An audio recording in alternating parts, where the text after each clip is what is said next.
Ignition sequence starts. 6, 5, 4, 3, 2, 1, 0. Liftoff. We have a liftoff.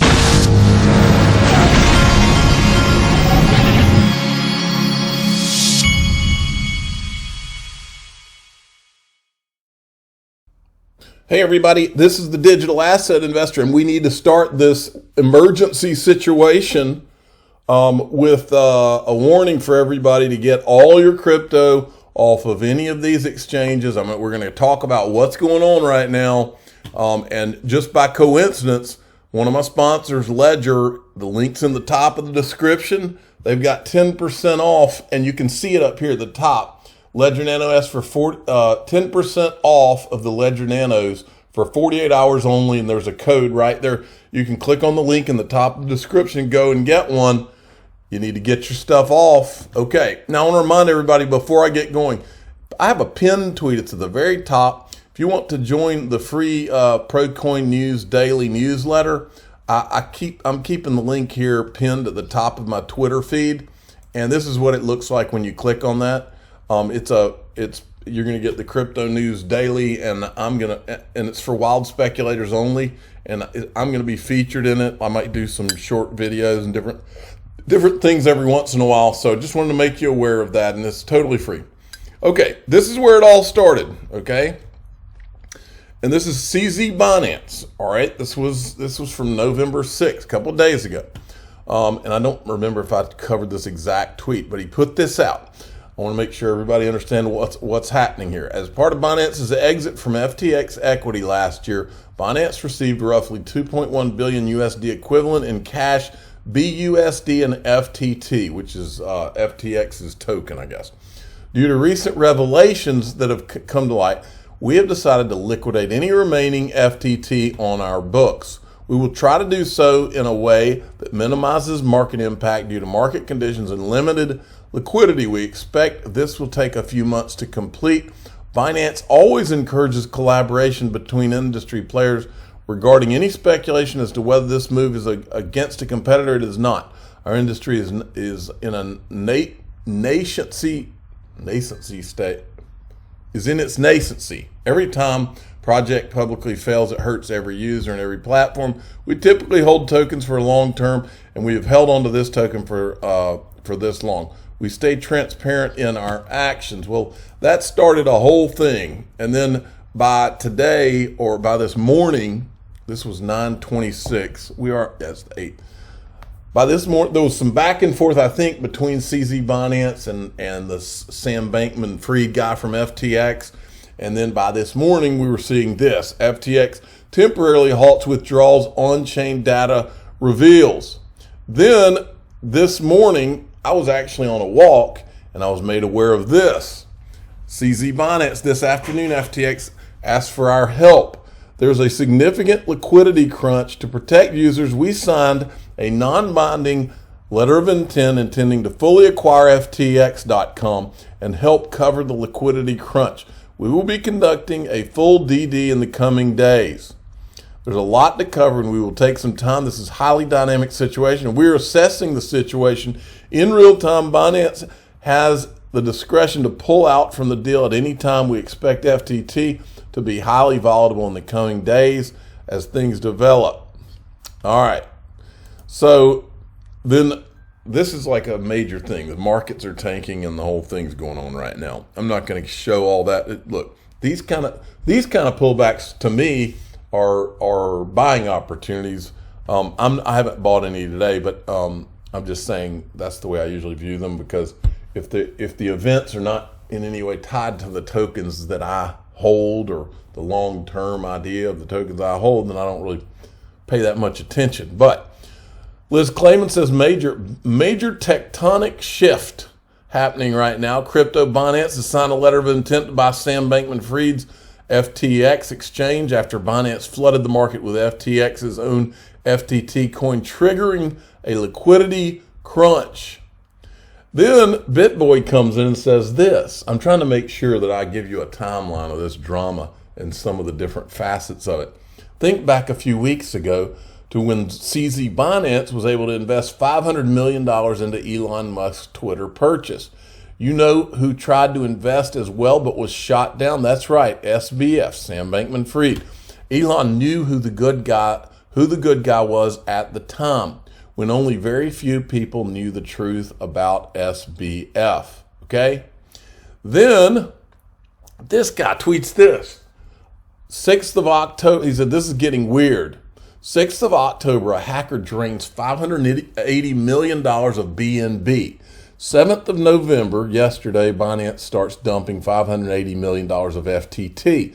7th November, FTX urging CZ to stop dumping FTT. 8th November, CZ will stop dumping and trade all their FTT if FTX gives them $580 million in BNB.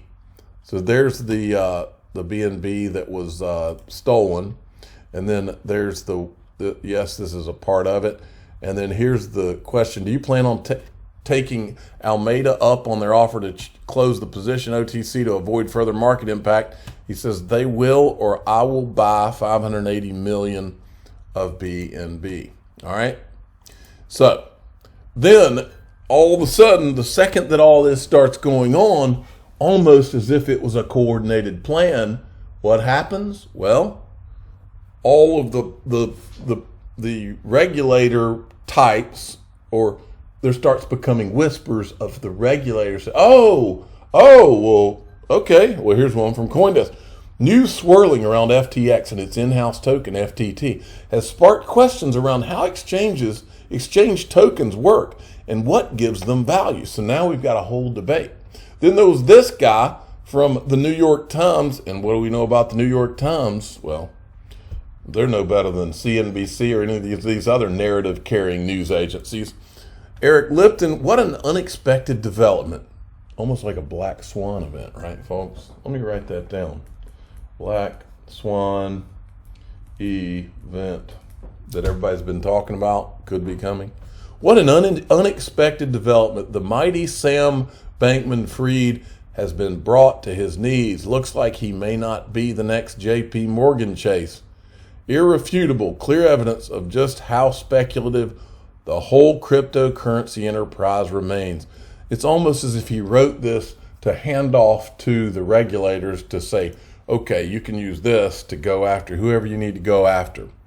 Look, and I said, look how fast nobody can do it like J.P. Morgan narrative started. Almost like that video with Gary Gensler and Tim Draper on stage. Where tell me how this could be done better than J.P. Morgan or Goldman Sachs could do it. Remember how defensive Gary was? And then this happens. Just in, several Coinbase coin services are down. And that's probably because there's people that are going in and selling, okay? And then somebody put this out, and I don't know what this is from, folks. I'm just going to show it. Sam Bankman-Fried, excited to see him repping the industry in D.C. going forward. Is he allowed to go to D.C., right? And then CZ says, this afternoon FTX has asked for our help. That's the tweet I showed you earlier. All right. This is all happening very fast.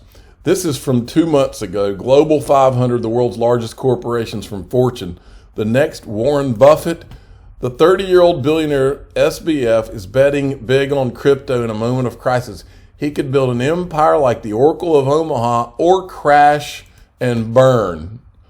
I think we got our answer, because now he's being compared to Mike Novogratz and his Luna tattoo. This is Mike Novogratz's Luna tattoo, and this is Sam Bankman-Fried's FTT tattoo. This is how you know you're in trouble, folks, when you're seeing that. All right, now back to, this is the LBRY decision from yesterday.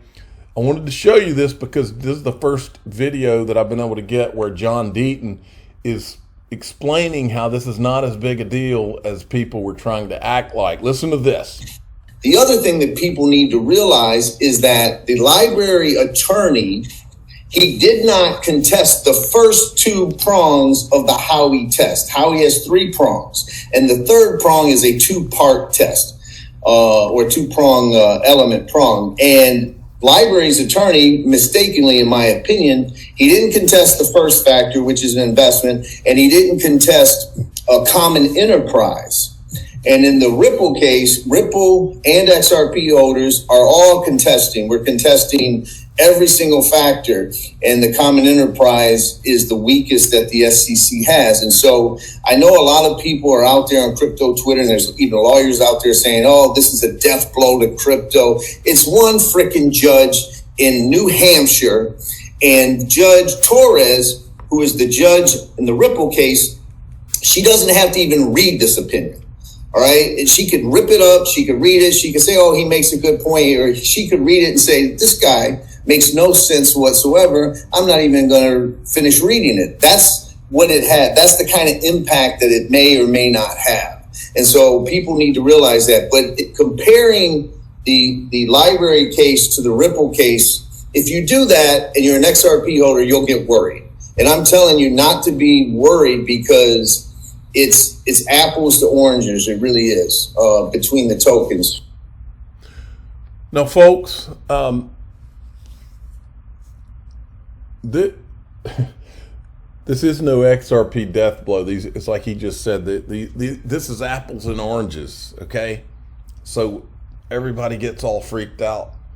XRP is not going anywhere, folks. And when I say that, I mean XRP is going to do its thing, and it's going to be a part of this financial system, in my opinion, for the next 200 years, if not longer.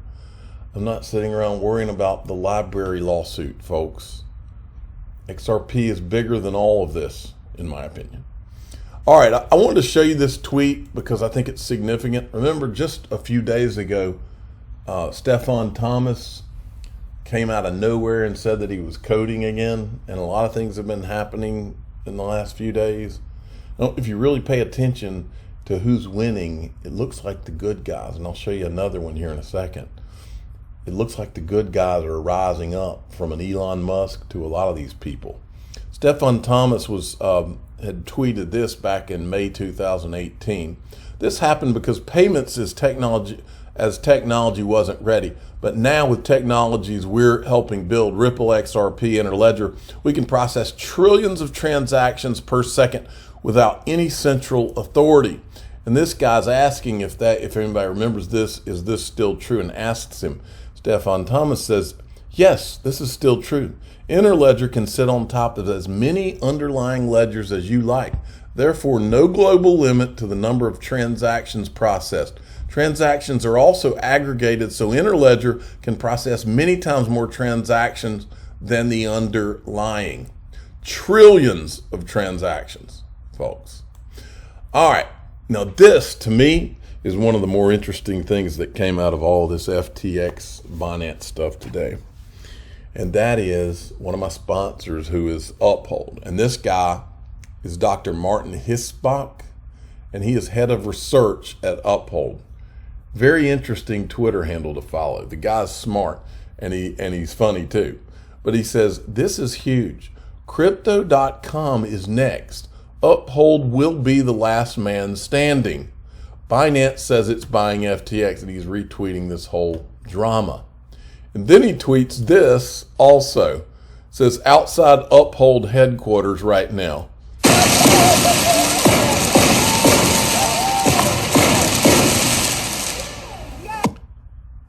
I'm an Uphold shareholder myself through Link2, which is also one of my sponsors. So remember, Link2, where you can buy Ripple equity and Uphold equity, link in the top of the description. They're one of my sponsors. Uphold's one of my sponsors.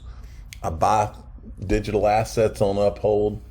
I also, it's one of the only places you can get XRP, and I also own Uphold private equity in my Link2 account.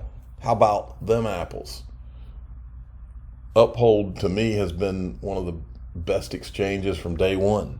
I'm the digital asset investor. I'm not an investment advisor. This is for entertainment purposes only. Please subscribe, hit the like button, and tell your friends and family that Uphold sure is tweeting some interesting things. Thanks.